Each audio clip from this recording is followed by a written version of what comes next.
Muito boa tarde, muito bem-vindos a esta conferência. Queremos agradecer ao Sr. Almirante pela gentileza de passar esta tarde de Dia do Pai connosco e, com certeza, fazer uma excelente intervenção, como é seu hábito, como é seu costume, e portanto só temos mesmo a agradecer a sua presença e, claro, a presença de todos em estar connosco neste dia. Passava a palavra ao nosso querido José Lobão para fazer as devidas apresentações. Eu começo por continuando ali os agradecimentos da Aline, agradecer também aqui a esta casa que nos recebeu, à Câmara de Cascais e aqui ao Museu do Mar, que permite que nós possamos fazer que o Sr. Almirante possa fazer esta apresentação interessantíssima num espaço mais apropriado para ela ser feita.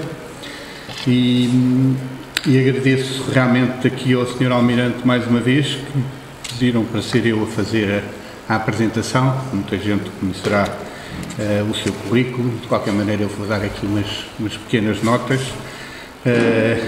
O Sr. Almirante, que é uma pessoa que eu conheço já há bastantes anos, já não sei há quantos, e de quem tenho o prazer e a honra de ser amigo. Temos até uns familiares vagamente em comum, e tenho uma admiração muito grande por ele, e até se calhar cometo alguma inconfidência em dizer que através de pessoas que o conheceram muito antes de mim, nomeadamente o meu sogro, que também era oficial de marinha e de uma geração bastante anterior à dele, e que não era uma pessoa muito pródiga a fazer elogios a pessoas, mas várias vezes me lembro do meu sogro dizer que o Fonseca era muito bom oficial e um excelente rapaz. Hoje ainda é um excelente rapaz. Agradeço muito bem. Não, isto é um elogio que o meu sogro fazia sem qualquer espécie de necessidade disso. E coitado, já cá não está junto de nós há mais de 20 anos. Mas conheceu bem na fase da Escola Naval. O Sr. Almirante fez o curso na Escola Naval, onde foi um brilhantíssimo aluno e especializou-se em armas submarinas. Depois esteve embarcado, passou por Moçambique, Macau, Timor. Durante a guerra foi comandante de uma lancha uma LDG, uma lancha de desembarque, a Ariete, onde fez comissão, salvo erro, em Angola e na Guiné. Se cometer algum erro, peço.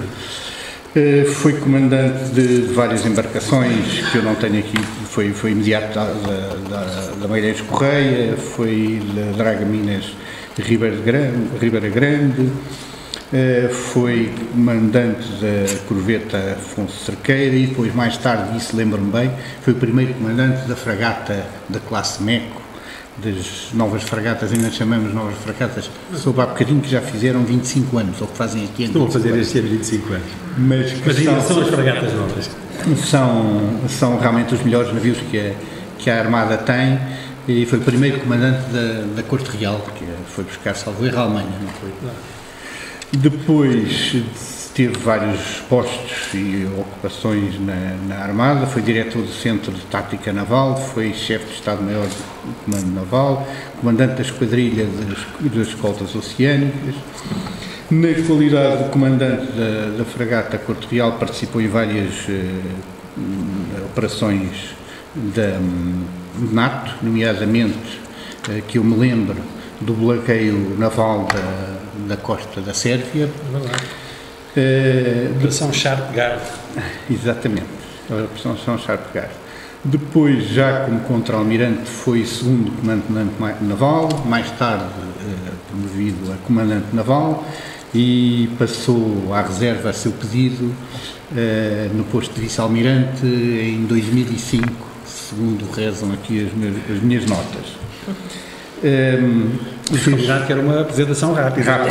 Só aqui frequentou vários cursos, tanto na Escola Superior Naval de Guerra, como no Naval Staff Course no Naval War College nos Estados Unidos, e para além da sua formação militar ou na Marinha, licenciou-se em Ciências Sociais e Políticas na Universidade Técnica de Lisboa. Foi membro do Conselho de Imprensa, presidiu o Conselho de Redação da Revista dos Anais do Clube Militar Naval, colabora muito em revistas e publicações da especialidade, e hoje, além disto, e agora tenho que ler mesmo, porque são coisas que eu não tenho completamente presentes e não quero falar nenhuma. É presidente e editor da revista de Marinha, que é, aqui faço um parênteses, uma revista de que eu sou um leitor assíduo, é daquelas revistas que eu aconselho a quem gostar de coisas do mar, porque cada vez que eu a recebo no correio, de 2 em 2 meses, é uma daquelas revistas que eu leio de fio a pavio e sempre com prazer. É presidente das edições da Revista de Marinha, presidente da Comissão Consultiva da AES, também fez um curso de Direção de Altas Empresas na AES, é vice-presidente do Conselho Supremo das Sociedades Históricas de Independência de Portugal, vice-presidente da Direção do Instituto dos Mares e da Lusofonia, presidente da Assembleia Geral da Associação Portuguesa das Famílias Numerosas. É aqui um parênteses que eu abro. O Sr. Almirante tem 7 filhos e 12 netos, que é uma coisa, é das coisas que eu mais digo. Mas não sozinho.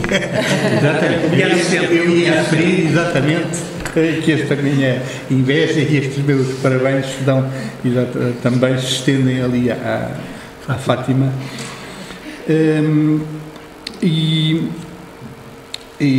Pronto, e ainda presidente da direção da Confraria Marítima de Portugal.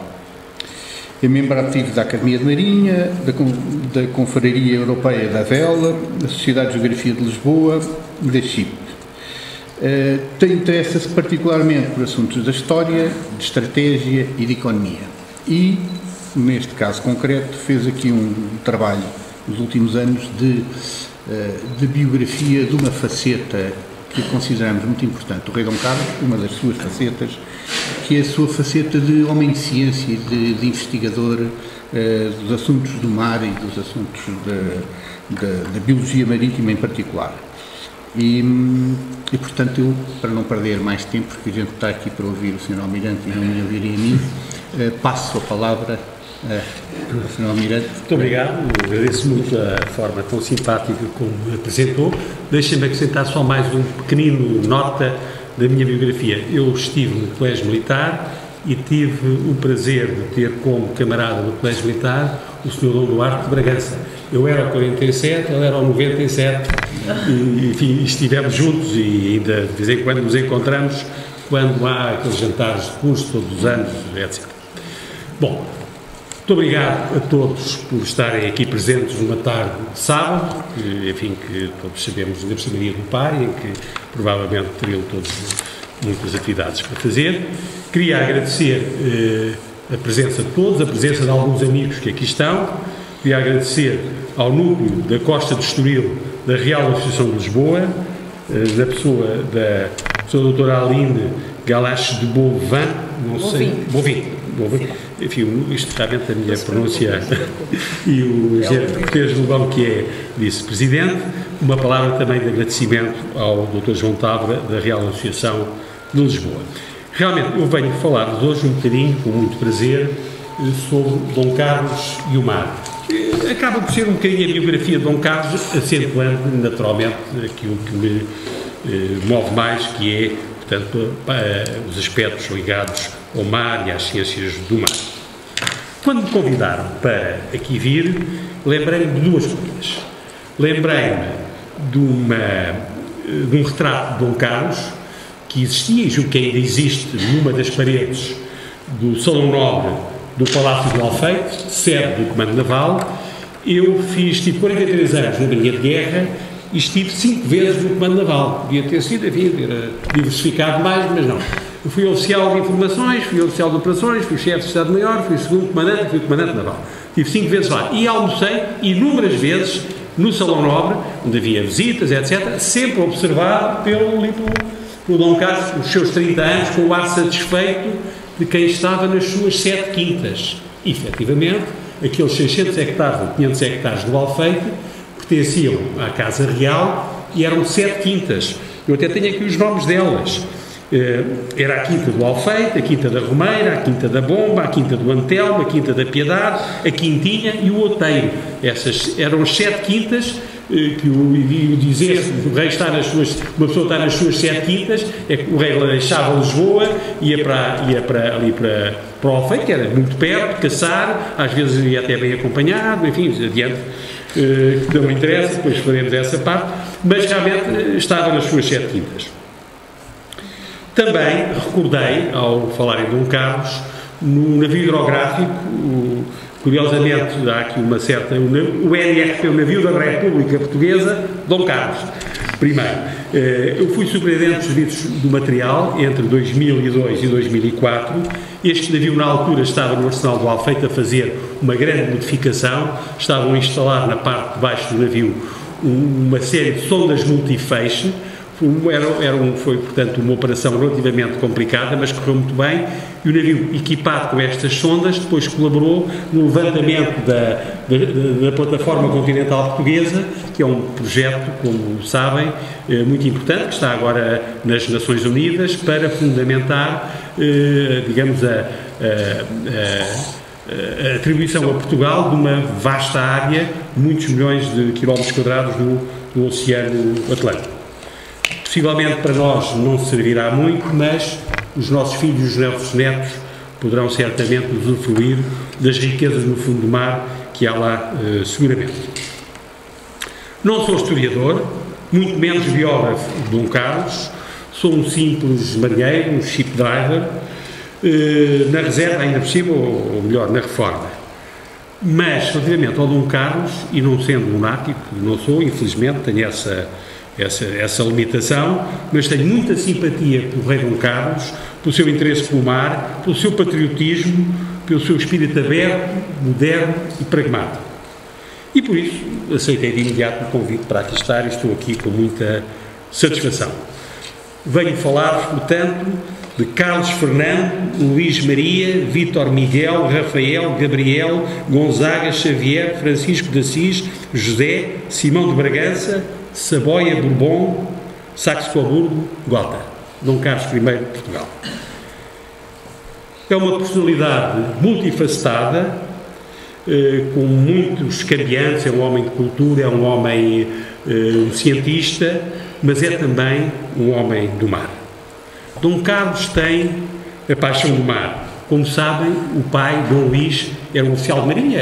O Dom Luís entrou para a Marinha de Guerra e começou a fazer uma carreira normal de oficial de marinha. Normal, quer dizer, aos 20 e poucos anos era capitão de mar e guerra e comandava o maior navio da Marinha Portuguesa. Mas não estava para ser rei, só que o irmão, Dom Pedro V, faleceu, também relativamente novo, não tinha ainda 30 anos, e o Dom Luís, portanto, sem esperar, tornou-se rei de Portugal. Talvez por essa razão, Dom Carlos tem a paixão do mar.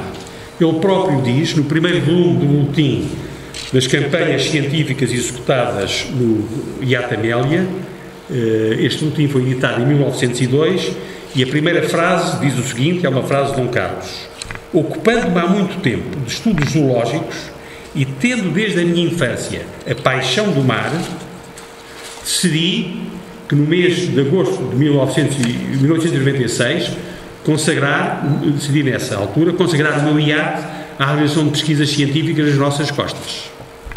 Os pescadores, os marítimos, os marinheiros consideravam Dom Carlos como um dos seus. Como diz o médico do rei, Dom Tomás de Melo Braga, que nos deixou, enfim, um diário muito interessante, com muitas referências ao Dom Carlos, aliás, ele era médico do rei.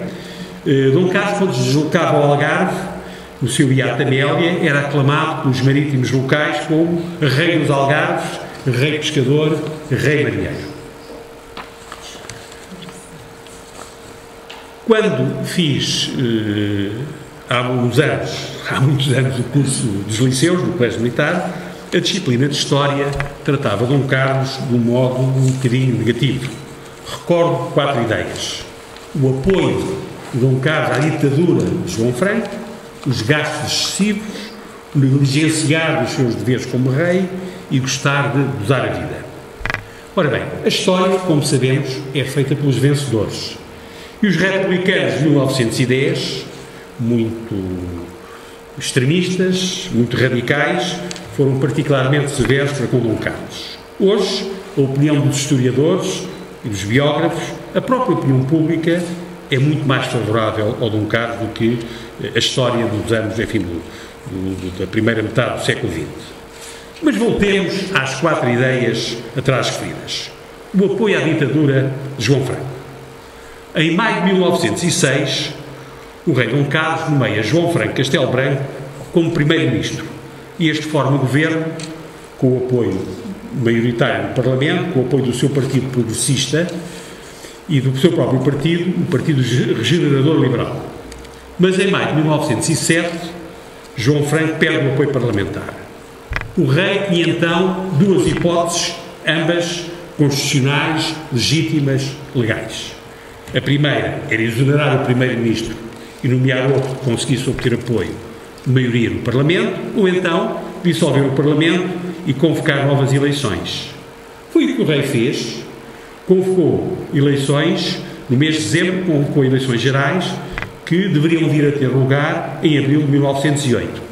Convenhamos que houve aqui um certo compasso de espera, 11 meses entre o dissolver o Parlamento e o fazer as eleições. De qualquer forma, como sabem, o rei foi assassinado em 1 de fevereiro e em dezembro, portanto, mês e meio antes, ele já tinha convocado eleições, portanto, já se sabia, os políticos, as pessoas sabiam que ia haver eleições.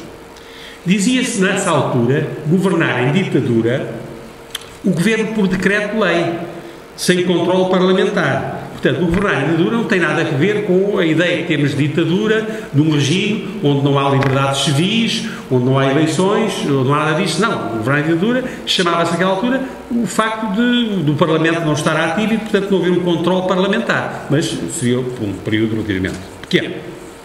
Vejamos agora a questão dos gastos, também, que Dom Carlos foi muito criticado. O orçamento da Casa Real financiava as atividades de representação do Estado, a operação e a manutenção de numerosos palácios, Mafra, Pena, Cascais, Queluz, Belém, Ajuda, Necessidades, Trafaria, Alfeite e ainda outros, e também o próprio iate real era pago pela Casa Real. E até o Museu dos Coches também era pago por isso. As verbas, contudo, mantinham-se idênticas de ano para ano, e as faltas eram supridas por adiantamentos do governo. A família real, consigo própria, não gastaria muito. Os seus gastos seriam provavelmente parecidos com os de casas reais de países de tamanho semelhante. Aliás, o historiador António Pedro Vicente, filho do Arlindo Vicente, do Partido Comunista, que foi candidato às eleições presidenciais dos anos 50, num artigo publicado em 24 de janeiro de 2008 no Correio da Manhã, diz exatamente isto. Portanto, é um homem, enfim, não sei exatamente qual era, digamos, a área política do António Pedro Vicente, mas o pai, como referi, era do Partido Comunista. E neste artigo, o António Pedro Vicente diz que os gastos da Casa Real Portuguesa não eram nada especial, só que tinha todo um conjunto de património que a Casa Real mantinha e que, em boa verdade, deveria ser da Direção-Geral de Património ou de alguém. O problema poderia ter sido resolvido a tempo com o aumento progressivo das dotações ou com a passagem de parte destas responsabilidades para o Departamento. Mas talvez como forma de pressão dos políticos sobre o rei, não foi feito. E quando a questão dos adiantamentos foi discutida no Parlamento em 1907, por iniciativa infeliz do João Franco, e o Dom Carlos disse que não era oportuno tratar do assunto, mas o João Franco insistiu e apresentou, isto foi objeto de intervenções apaixonadas e demagógicas, designadamente dos deputados republicanos, que disseram de Dom Carlos coisas que, enfim, que não era... Hoje, enfim, hoje, felizmente, hoje não se diz muita coisa mal, mas não se diz tanto como naquela altura se dizia. Também há pouco referi que uma das críticas que faziam ao Dom Carlos era relativamente aos seus deveres. Contudo, Dom Carlos cumpria escrupulosamente os seus deveres constitucionais, mantinha-se a par da situação política, contatava com os parceiros sociais, como soe dizer-se, procurava informar-se através da imprensa nacional e estrangeira, lia as atas do Parlamento, acompanhava a governação, fazia, portanto, aquilo que era suposto.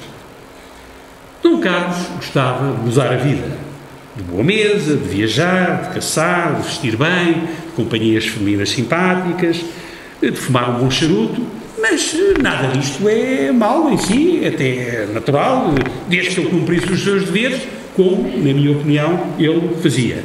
Mas, entre nós, infelizmente, sempre houve muita inveja, muita intriga, muita demagogia e por vezes, isso era utilizado negativamente. Recordemos, então, alguns traços da biografia de Dom Carlos. Nasceu no Palácio da Ajuda, em 1863, em 28 de setembro, filho de Dom Luís e de Dona Maria Pia de Saboia. Estudou no Palácio com excelentes mestres e foi um bom aluno, exceto a matemática, o que acontece muito boa gente. Matemática, enfim. Falava fluentemente francês, mas também inglês, alemão, italiano e espanhol. Aos 10 anos de idade há aqui um acontecimento traumático, ia morrendo afogado na praia do Mexilhoeiro, em Cascais, é salvo pela intervenção da mãe e pelo faroleiro de guia que o consegue salvar. Pouco depois, aos 11 anos, começa a pintar as suas primeiras aguarelas ligadas a temas marítimos. Aos 13, passa a acompanhar o pai na caça, a colecionar pássaros e organiza um pequeno museu ornitológico. Aos 15 anos, recebe Dom Luís um pequeno iate, o Nautilus, e inicia-se na vela. Aos 16 anos, em 1868, é nomeado alferes de lanceiros e no ano seguinte guarda-marinha. Não percebo porque é que não foi guarda-marinha aos 16 anos e alferes de lanceiro aos 17, mas enfim, tudo bem. Ao fazer 20 anos, parte numa viagem de instrução pela Europa, acompanhado por Martins Ferrão e por António Augusto de Aguiar, futuro grão-mestre da maçonaria, que não deixa de ser curioso. E em 1884, ao atingir a maioridade, assume a administração da Casa de Bragança, proprietária de diversas herdades no Alentejo. 2 anos mais tarde, em 86, casa-se na Igreja de São Domingos, em Lisboa, com Dona Amélia de Orleans. Foi um casamento de Estado, mas também um casamento de amor. E como em Portugal isto é tudo muito pequeno, uma das nossas noras, a nossa nora Filipa, é bisneta do Conde de Seisal, que foi uma das pessoas que negociou este casamento com a Dona Amélia de Orleans. Em outubro de 89, morre o pai, Dom Luís, na cidadela de Cascais. E a 28 de dezembro desse ano, de 89, Dom Carlos é aclamado nas Cortes Rei com 26 anos. E como se sabe, a 1 de fevereiro de 1908, após apenas 18 anos de reinado, é assassinado no Terreiro do Paço, na esquina com a Rua do Arsenal. É de imediato conduzido para o Arsenal de Maria, que na altura era onde se construíam navios, portanto havia muitos operários e havia, portanto, carreiras de construção, etc. E havia aí assim uma sala de curativos, o dispensário de higiene, onde chegou já cadáver, o príncipe Dom Luís Filipe ainda chegou lá vivo, mas morreu minutos depois. É importante dizer que o rei era uma pessoa muito corajosa. Sabia-se que a situação não era fácil, sabia-se que havia a possibilidade, aliás, nesta altura, há assassinatos do presidente americano, há muitas pessoas que são assassinadas, muitos políticos são assassinados, e sabia-se que era possível que isso pudesse também acontecer, enfim, um atentado em Portugal.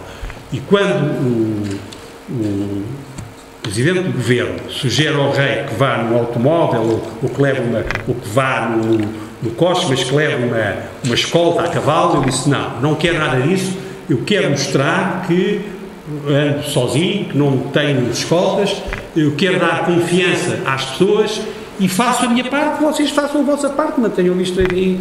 Portanto, ele assumiu, digamos, e foi praticamente sem escolta e correndo riscos que, como se verificou, infelizmente foram reais. Dom Carlos foi um político, um rei constitucional. Os reis constitucionais portugueses tinham poder moderador, não governavam, mas nomeavam primeiro-ministro, dissolviam o Parlamento, marcavam a data das eleições e criavam novos pares do reino. Os seus poderes, curiosamente, têm algumas parecenças com os atuais presidentes, e se calhar não é por acaso. Contudo, estes poderes que eram importantes e a intervenção política que daqui decorria trouxeram naturalmente a Dom Carlos muitos adversários políticos.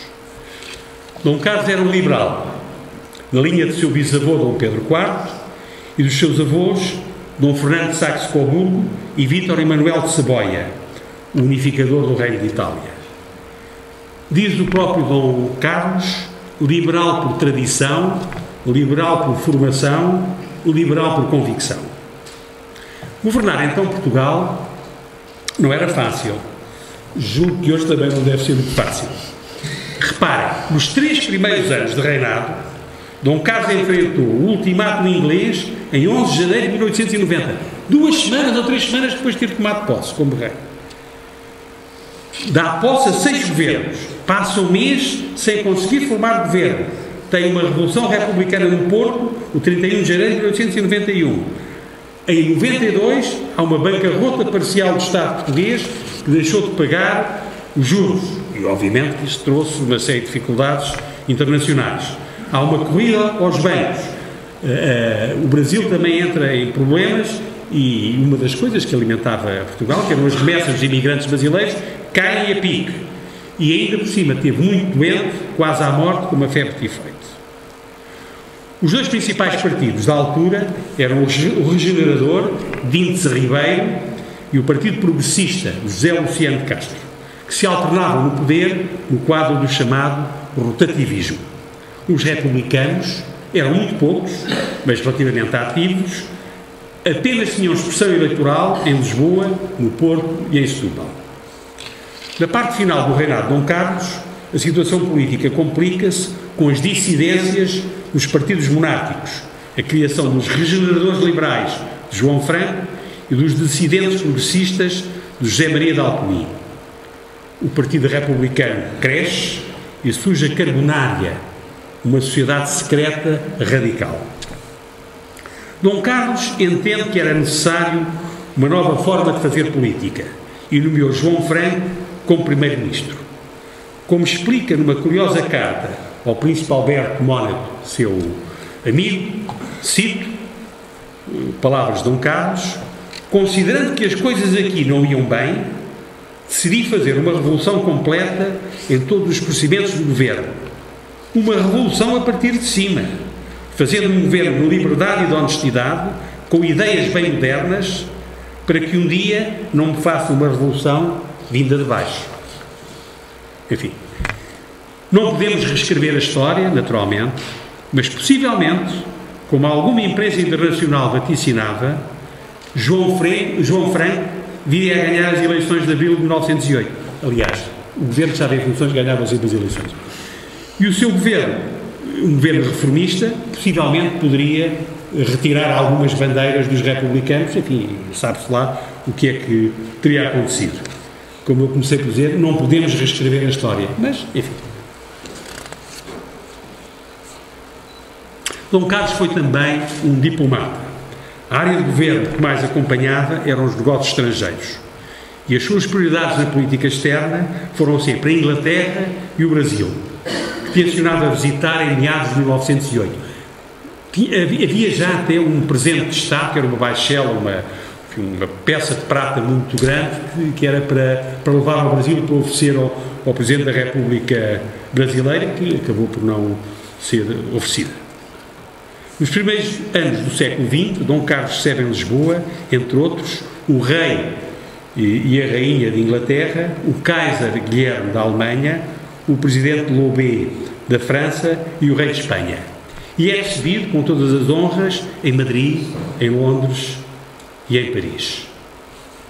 Naquela altura, como temos noção, a manutenção da soberania em Angola e Moçambique, contra muitas pressões externas e até algumas internas, pois havia quem advogasse que o melhor era vender, os territórios africanos, mas a manutenção da soberania portuguesa em Angola e Moçambique foi o resultado de um trabalho persistente e inteligente do rei e do governo. Quem tem pouca força tem que usar o jeito. Uma tarefa que não se revelou ser nada fácil. Vejamos, para ilustrar a situação externa e os seus reflexos no período de 1898 a 1904. Em 98, a Inglaterra e a Alemanha assinam um pacto secreto, um protocolo secreto, comprometendo-se, a Inglaterra e a Alemanha, a não conceder unilateralmente nenhum empréstimo a Portugal e definem áreas de influência em Angola e Moçambique. Para a Alemanha, o norte e o sul de Angola e o norte de Moçambique. Para a Inglaterra, o centro de Angola e a zona sul de Moçambique, Porto Lourenço Marques, incluído. Como se sabe, os alemães já tinham Tanganica a norte de Moçambique e tinham o sudoeste africano a sul de Angola.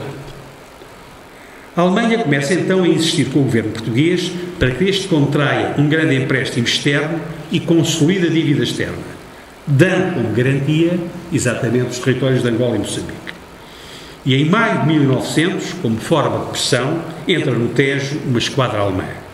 Contudo, 2 dias antes, entrara já à Barra uma esquadra inglesa como sinal de apoio a Portugal.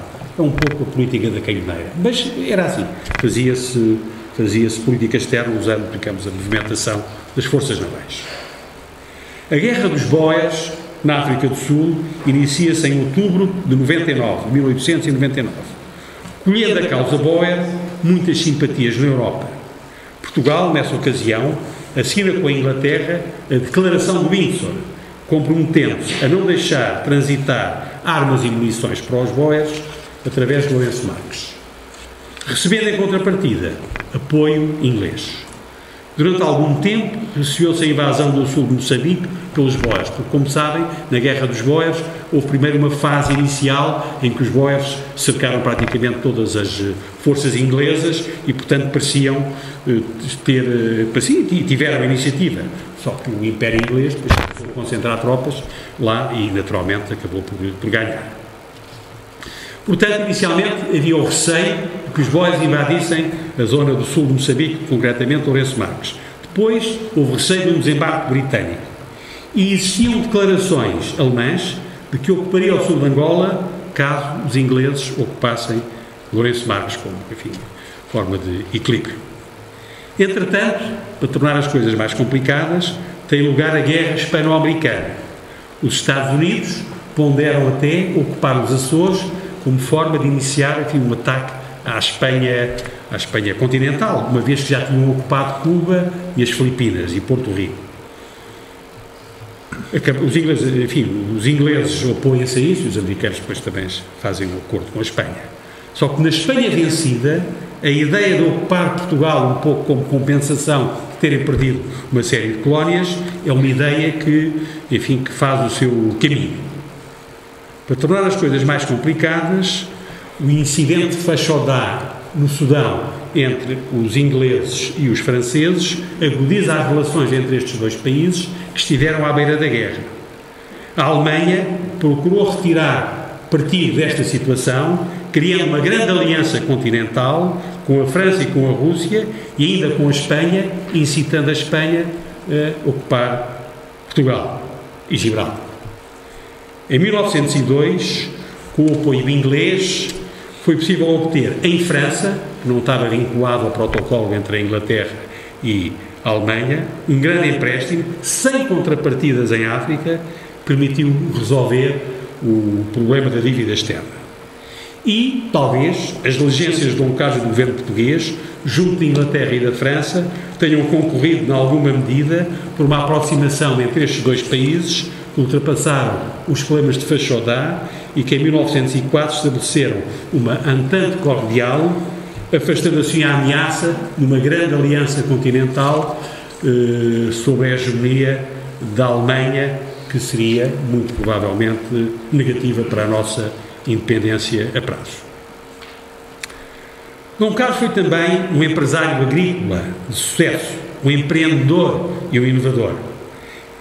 E aquele a quem então chamava o Príncipe Lavrador foi uma presença assídua nos congressos agrícolas e vitivinícolas que então se realizaram. Os seus vinhos e cortiças da herdade do Vidigal, os azeites de Vila Viçosa e as lãs do Roncão del Rei, Monsaraz, ganham prémios em exposições nacionais e internacionais. O gado bravo que criava na herdade do Vidigal, em vendas novas, era disputado para participar nas corridas de touros. Esta ganadaria do Vidigal, infelizmente, foi vendida em 1910 e muitos dos melhores animais foram reforçar as ganadarias espanholas da Andaluzia. Enfim, em Vila Viçosa é voz corrente que terá sido Dom Carlos o primeiro a mandar semear os inovadores montados alinhados ou montados ordenados. Portanto, plantação de sobreiros de uma forma, enfim, inteligente, se quiser. Portanto, em vez de serem de qualquer maneira, alinhados, de forma a poder se utilizar melhor o terreno. É uma técnica agrícola, naturalmente, com alcance, permitindo maior produtividade e, portanto, maiores rendimentos. A Casa Agrícola de Bragança, vasta e diversificada, fora recebida por Dom Carlos em 84, totalmente hipotecada. Em 87, ele consegue inverter a curva descendente das contas, que se equilibram e, posteriormente, se tornam positivas. Eu referi há pouco, no início, que Dom Carlos era uma personalidade multifacetada, era uma pessoa de grande sensibilidade artística. Temos a ideia da pintura, mas não era só a pintura. Era um excelente fotógrafo, fez algumas incursões pela cerâmica, cantava ópera, designadamente nos serões a bordo do Beato Real Amélia, como o médico pessoal Dom Tomás de Melo Braina, nas suas memórias, nos relata. Mas foi na pintura, na aguarela e no pastel que verdadeiramente se notabilizou. Teve como mestres Miguel Lupi e depois o espanhol Henrique Casanova. Exerceu grande influência na sua formação técnica e estética.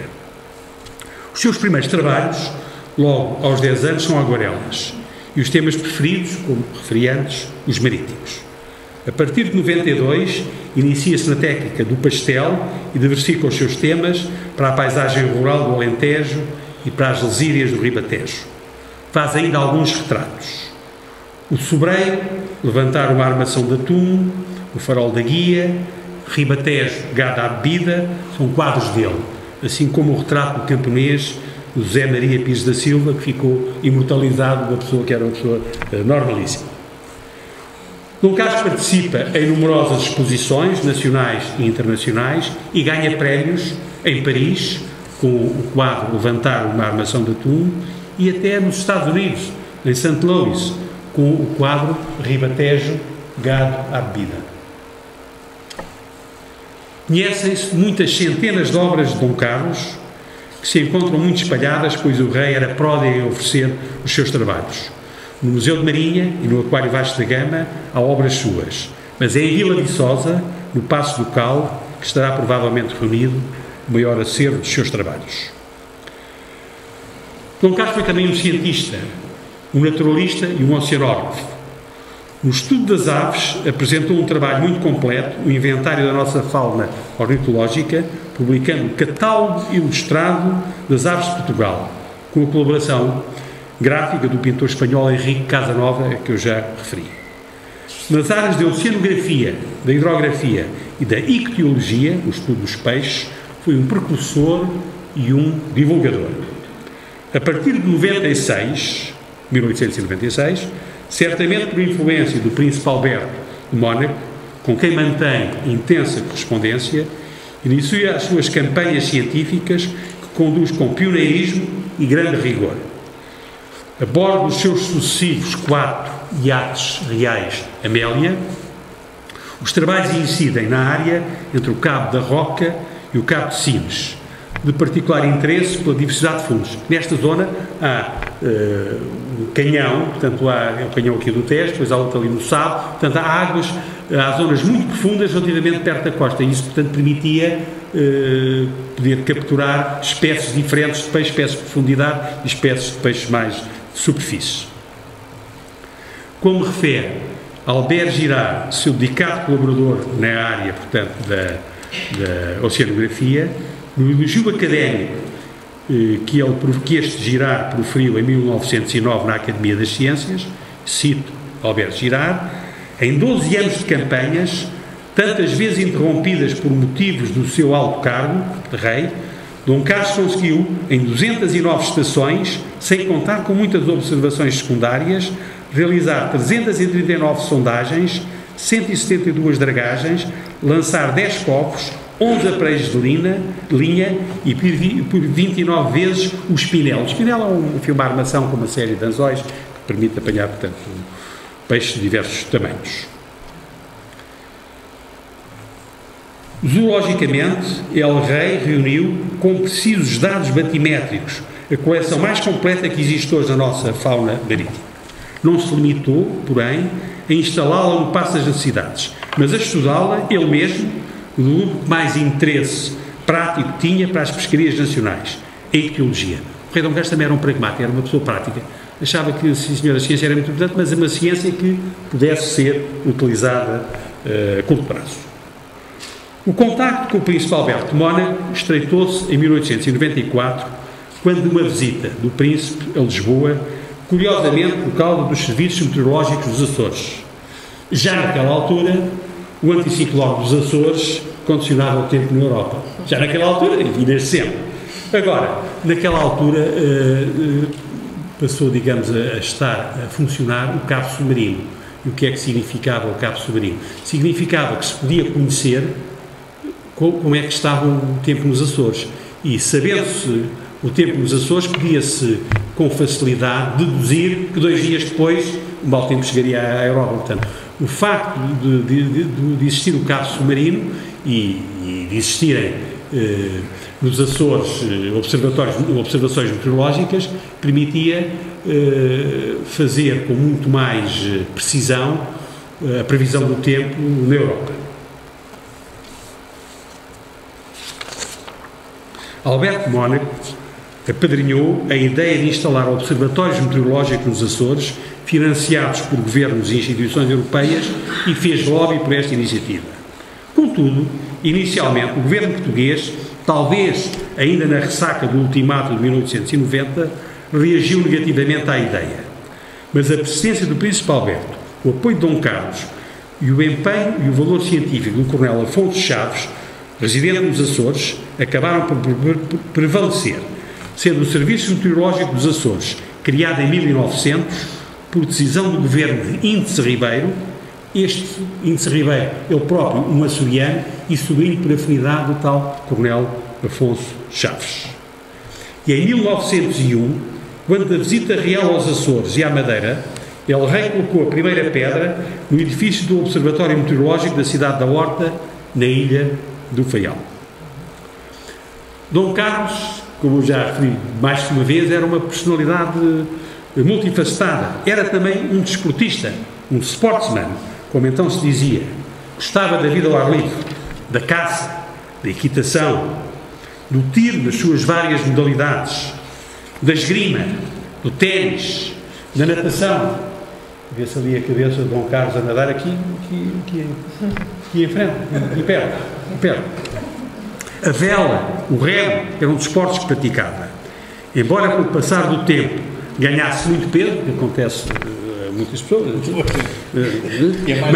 mantinha grande agilidade e uma atividade física frequente.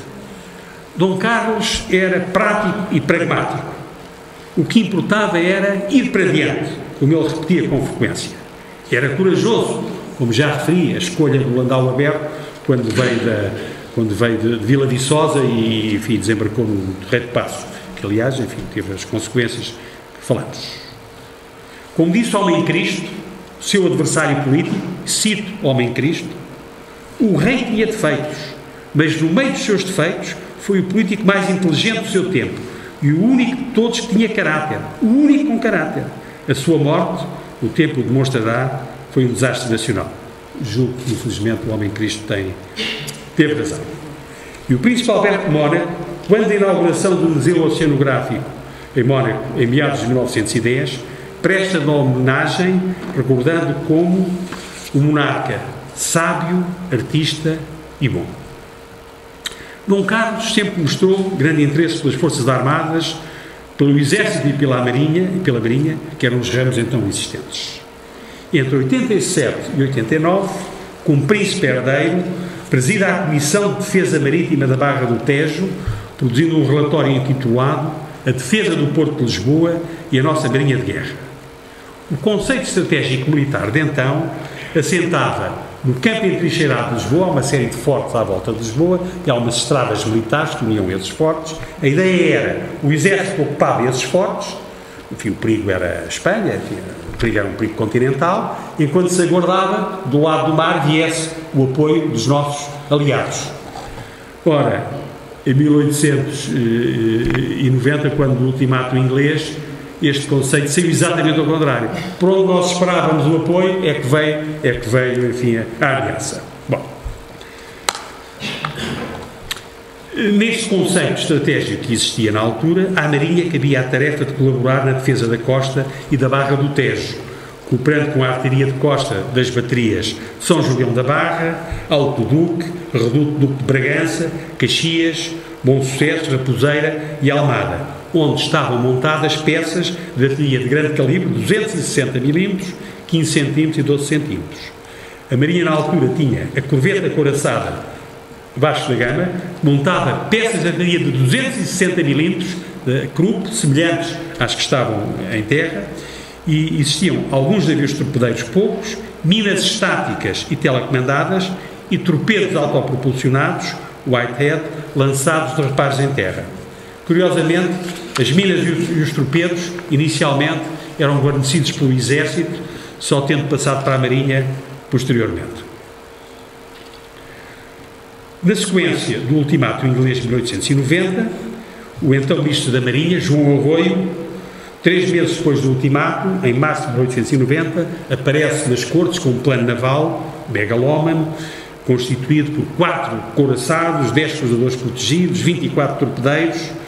Naturalmente que a falta de dinheiro, que na altura, como noutras alturas, infelizmente entre nós sempre existiu, e também porque chegou a acordo com a Inglaterra, portanto nada deste programa se chegou a fazer. Entretanto, constituiu-se uma comissão patriótica para angariar fundos para a aquisição de navios para a Armada, e assim foi financiada a construção em Itália, em 1896, do cruzador Adamastor, com cerca de 2.000 toneladas de deslocamento, artilharia de 150 mm e 240 homens de guarnição. E também se construiu uma canhoneira Pátria com a colaboração dos portugueses do Brasil. A maior parte dos navios da Marinha de Dom Carlos estava em África, agrupada então em 2 divisões. A divisão da África Ocidental e América do Sul, na altura tínhamos com muita frequência navios estacionados no Brasil, e a divisão da África Oriental e Mar da Índia. Estas divisões eram constituídas pelas velhas corvetas mistas, à vela e a vapor, com cascos de ferro e madeira, pelas canhoneiras, de menor dimensão, e por pequenas lanchas canhoneiras que operavam nos rios. Na sequência da Conferência de Berlim, 84-85, como se recordam, havia que ocupar rapidamente os territórios de África, onde se pretendia afirmar a nossa soberania.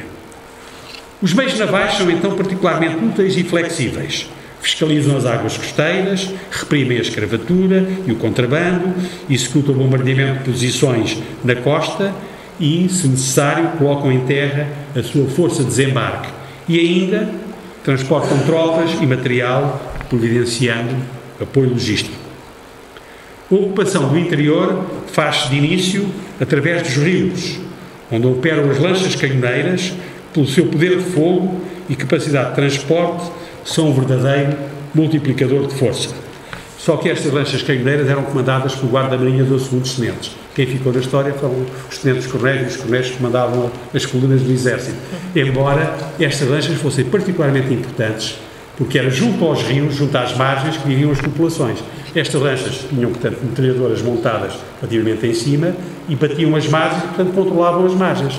Aliás, há uma campanha particularmente interessante e de particular sucesso foi a campanha do marinheiro João de Azevedo Coutinho, um português de Alter do Chão, a campanha do Chile, em 1889, contra os maculólogos.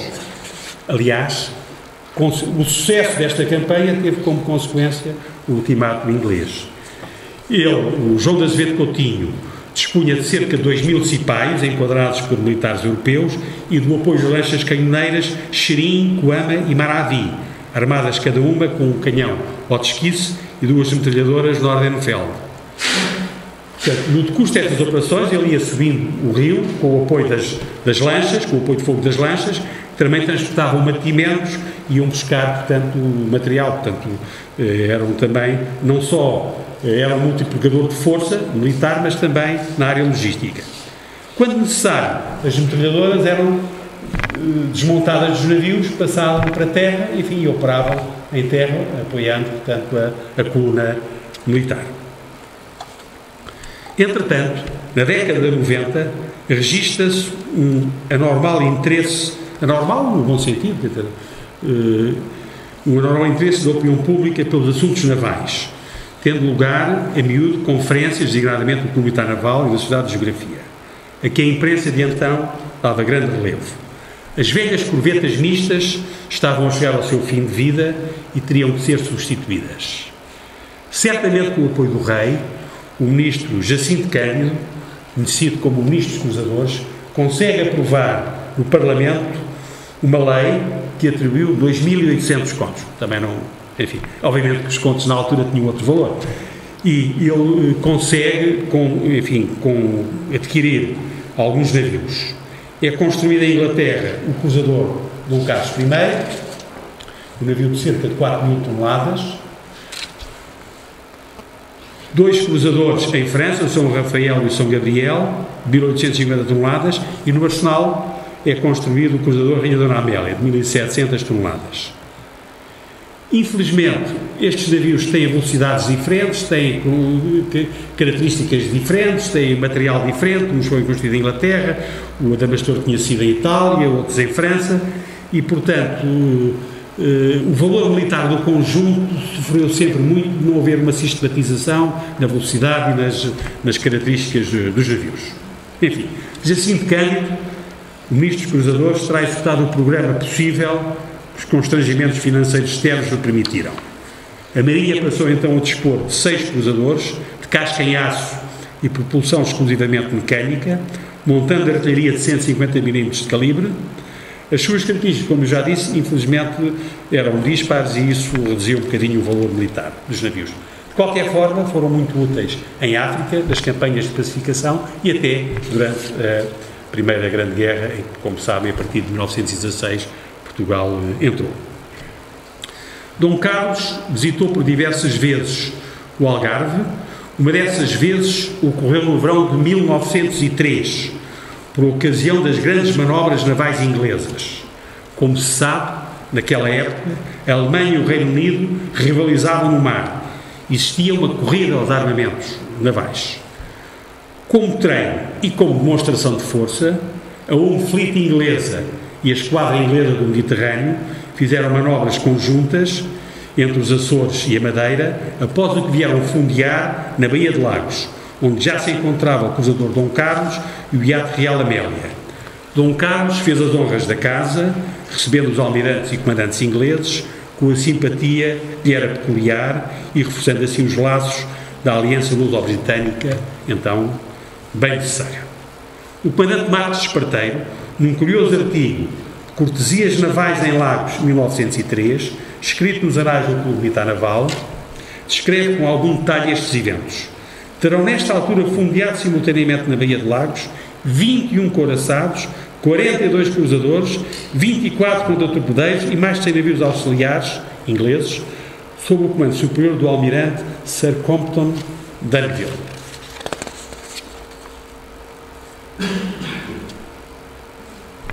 Foi também no tempo de Dom Carlos que se criou o Instituto dos Socorros Anáfragos e o Aquário Vasta Gama. Na madrugada de 27 de fevereiro de 1892, uma brusca alteração do estado do tempo trouxe um forte temporal do sudoeste que surpreendeu muitos pescadores na costa norte, em Feira no Mar. Horas depois, de manhã, contavam-se já mais de uma centena de mortos e desaparecidos na Aforada, na Póvoa do Varzim e em Vila do Conde.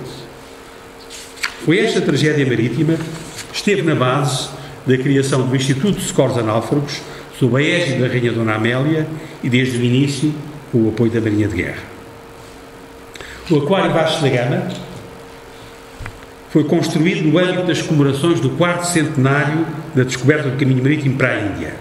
Foi inaugurado pelo rei Dom Carlos em 20 de maio de 1898, com uma exposição das suas coleções de material zoológico, recolhidas nas campanhas a que já nos referimos, das campanhas oceanográficas que ao largo da costa. Estas coleções e muita documentação com elas relacionadas encontram-se ainda hoje à guarda do Aquário. Dom Carlos era também um firme observador das pessoas e das instituições do seu tempo.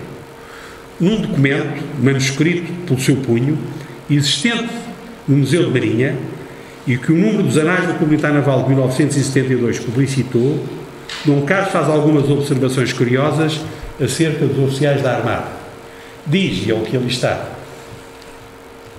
o oficial da Armada é um tipo sui generis na família militar.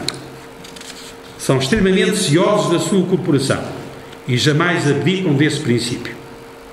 São extremamente vaidosos no uniforme e nas tradições que eles se ligam. Isto diz o rei Dom Carlos.